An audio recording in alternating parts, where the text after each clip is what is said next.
রাজধানীর অন্যতম ব্যস্ত এলাকাগুলোর একটি উত্তরা আজমপুর। প্রতিদিন হাজারো মানুষ এই সড়ক দিয়ে যাতায়াত করেন, অথচ এলাকাটিতে ফুটওভার ব্রিজ থাকা সত্ত্বেও অনেক পথচারী সেটি ব্যবহার না করে সরাসরি সড়ক দিয়ে ঝুঁকিপূর্ণভাবে রাস্তা পার হন। ফলে বারবার ঘটছে দুর্ঘটনা, কখনো প্রাণহানিও। সাম্প্রতিক সময়ে আজমপুর মোড়ে একাধিক দুর্ঘটনার খবর মিলেছে। কয়েকদিন আগেই এক নারী রাস্তা পার হতে গিয়ে প্রাইভেট কারের ধাক্কায় গুরুতর আহত হন। আশেপাশের মানুষ দ্রুত তাকে হাসপাতালে নিলেও তার অবস্থা এখনও আশঙ্কাজনক। দেখা যায় অফিসগামী মানুষ, শিক্ষার্থী, এমনকি বৃদ্ধ ও শিশুরাও ফুটওভার ব্রিজ এড়িয়ে ঝুঁকিপূর্ণভাবে রাস্তা পার হচ্ছেন। অনেকের সময় বাঁচাতে কিংবা ব্রিজে উঠতে কষ্ট হয় এই অজুহাতে নিজের পথ বেছে নিচ্ছেন। ময়মনসিংহ হাইওয়ে সড়ক, এটা তো অত্যন্ত গুরুত্বপূর্ণ একটি সড়ক। এই সড়কে গাড়ি থামানোর মতো স্কোপ নাই।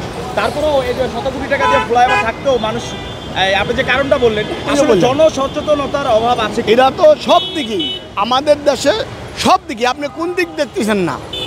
আপনি এই সচেতনতা করবে যারা, তারাই তো এই কাজ করতেছে। আপনি নিজে দেখতেছেন যে যারা সচেতন, যারা কাজ করবে, তারাই করলে এই কাজের বক্তব্য কি বেশি। এই কারণে মানুষ মানে না। যদি আপনার রাস্তাটা আপনি যদি ক্লিয়ার রাখেন, তাহলে আমিও মানব, আপনিও মানবেন। কিন্তু আপনিই তো মানতেছেন না, তা আমি মানব কি? এইরকম হয়েছে আমাদের দেশটা।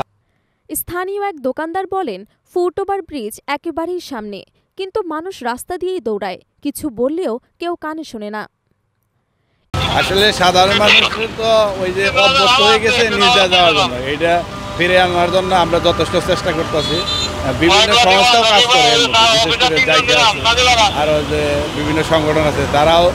এই বিষয়ে ট্রাফিক পুলিশের এক কর্মকর্তা জানান, সচেতনতা তৈরির চেষ্টা করি, মাঝে মাঝে অভিযান চালিয়েও জরিমানা করা হয়, কিন্তু মানুষ নিজের নিরাপত্তা না বুঝলে দুর্ঘটনা রোধ করা কঠিন। কোনো কারণ নাই, সবাই মিলে পার হইতেছে, একসাথে পার হয়ে গেছে।